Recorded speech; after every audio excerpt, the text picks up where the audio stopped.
This is the third time we have been to Hospital Shalom in the northern part of Guatemala.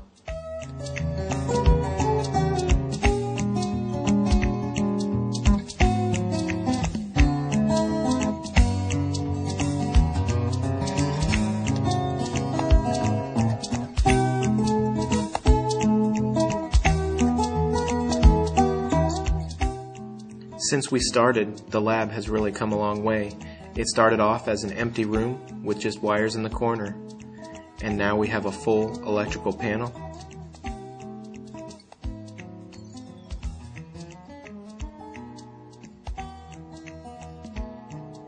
Various vices to do our work and hold it, and a full lab outfitted to make a prosthesis.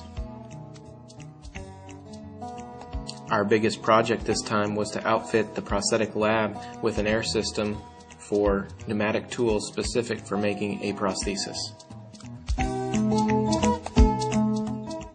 This project is all made possible through donations from Samaritans Purse and other private companies. There are many steps to making a prosthesis. A mold must be taken of the residual limb. The mold then needs to be skirted. The mold is poured with plaster of Paris.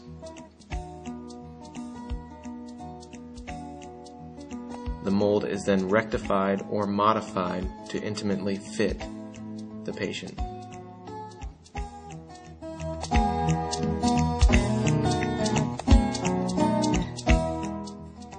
Alignment lines are marked on the cast. We then heat copolymer plastic to a temperature of 375 degrees and move the plastic over to the model and then vacuum form it to make the final prosthesis.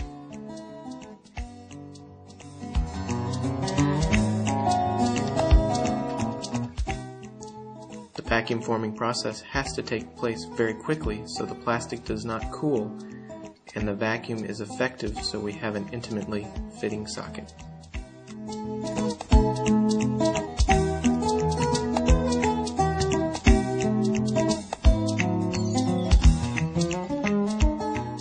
Once the plastic has reached its set temperature, it is cut off the mold, trimmed, and then ground and buffed out. The last step is componentry selection and final assembly. The reward for all the hard work of making a prosthesis is seeing people take their first step.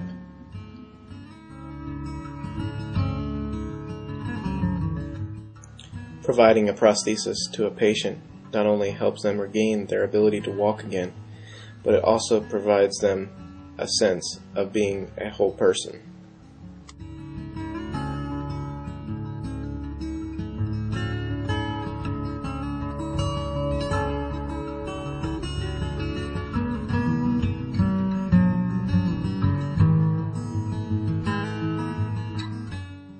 Over the course of 1 week, we fabricated and delivered 11 prostheses.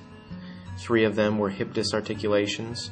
We delivered 5 above-the-knee prostheses and 3 below-the-knee prostheses.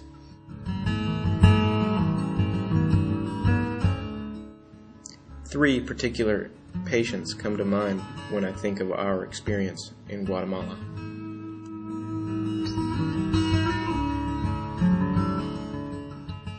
Pedro was a 28-year-old man who lost his left arm and right leg in a horrific train accident.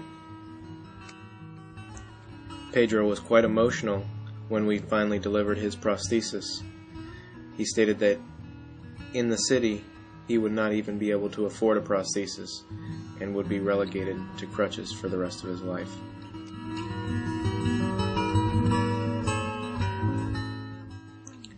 Jose had lost his left leg due to some gang-related activity involving a grenade. Jose had had a prosthesis before, but he said it was too heavy to use. With only minor adjustments, Jose was walking without any assistance.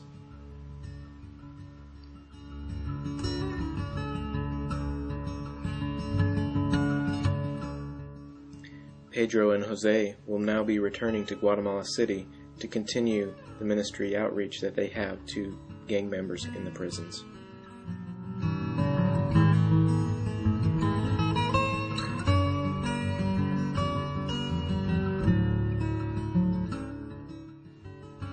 Evelyn was the one that was the star of this show and this particular clinic. Evelyn has a fairly rare congenital defect called proximal femoral focal deficiency, which resulted in a thumb-like appendage at the end of her leg. The last time we were there in January, we were not able to do anything for Evelyn because we did not have any pediatric componentry. Before we came back, she had that appendage removed by a local orthopedic surgeon.